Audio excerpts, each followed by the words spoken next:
Noida sports city में निवेश करने वालों के लिए अच्छी खबर है। लखनऊ में सीएजी की आपत्तियों के मद्देनजर पब्लिक अकाउंट्स कमेटी की बैठक हुई, जिसमें बायर्स के हितों को देखते हुए स्पोर्ट्स सिटी परियोजना को आगे बढ़ाने के निर्देश दिए गए।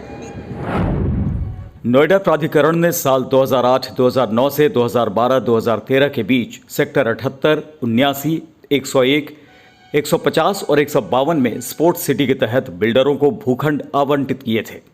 ये सिटी 5 सेक्टर्स को मिलकर बसाई जा रही है।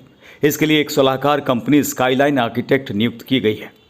प्राधिकरण ने कंपनी के बिल्डरों को आवंटित की गई जमीन के नक्शे पास कर संबंधित कागजात उपलब्ध करा दिए हैं। कंपनी सेक्टरवार स्पोर्ट्स सिटी को डेवलप करने के लिए एक प्लान तैयार कर रही है। स्पोर्ट्स सिटी के लिए करीब 300 हेक्टेयर जमीन आवंटित की गई थी।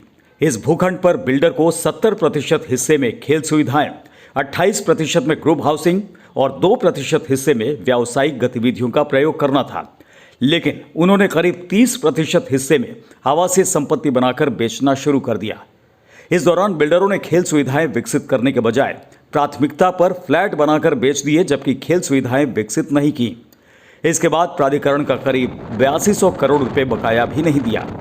यहाँ करीब 15,000 लोग रह रहे हैं, लेकिन इनकी रजिस्ट्री अब तक नहीं हो सकी है। मैं जिस सड़क पर खड़ा हूँ वो नोएडा के सेक्टर 78 और सेक्टर 79 को अलग करती है। सेक्टर 78 का पूरा इलाका लगभग इमारतों से भर चुका है। आप देख सकते हैं, सिर्फ इस पार को छोड़कर ये वेदवन है, जिसकी काफ़ी चर्चा हो रही है। साथ ही थोड़ी ज़मीन किसानों की भी है, जिस पर खेती होती है।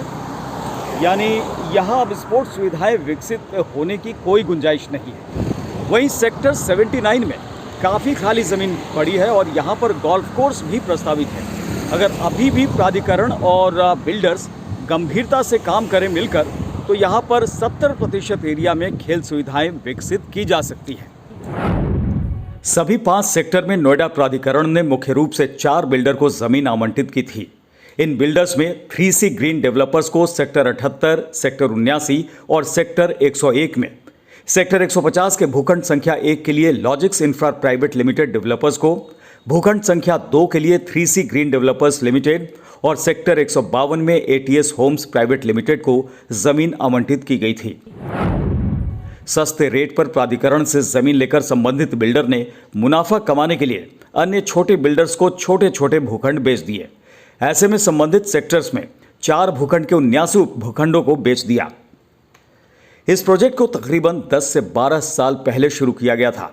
कंपनियों और बिल्डरों के ढुलमुल रवैये के चलते ये आज तक पूरा नहीं हो सका, लेकिन अब नोएडा प्राधिकरण के हस्तक्षेप से बहुत जल्द NCR में एक खेल गांव विकसित होने की उम्मीद जरूर नजर आ रही है।